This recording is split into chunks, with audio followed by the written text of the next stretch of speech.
তুমি হয়তো কখনো বুঝতে পারবে না যে তোমাকে পাওয়ার তীব্র ইচ্ছা নিয়ে আমি তোমার থেকে দূরে চলে এসেছি, এবং এই জন্য চলে এসেছি যে দিনের পর দিন মানসিক যন্ত্রণা আমাকে এমনভাবে খেয়ে নিচ্ছিল যে আমি সেখান থেকে বের হওয়ার কোনো উপায় পেয়েছিলাম না।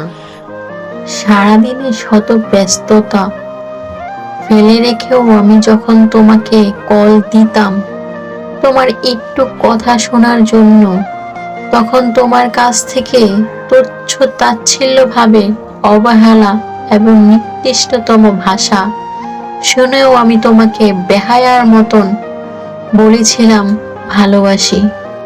কিন্তু ফের উত্তরে আমি কখনো ভালোবাসি শব্দটি তোমার মুখ থেকে শুনিনি।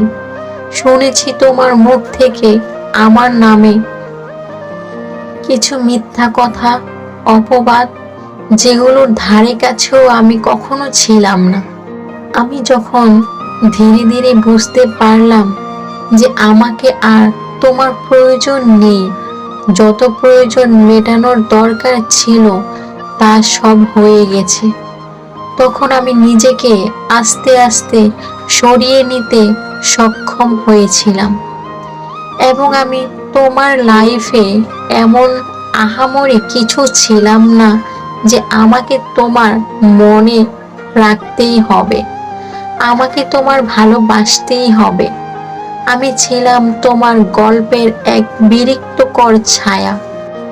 পরিশেষে কি থেকে কি হয়ে গেল, পরিবার জিতে গেল, সমাজ জিতে গেল, তুমিও জিতে গেলে, হেরে গেলাম শুধু আমি, যার আমিত্ব জুড়ে কেউ ছিল না, কেউ আসলো না, কেউ আসতে চায় না।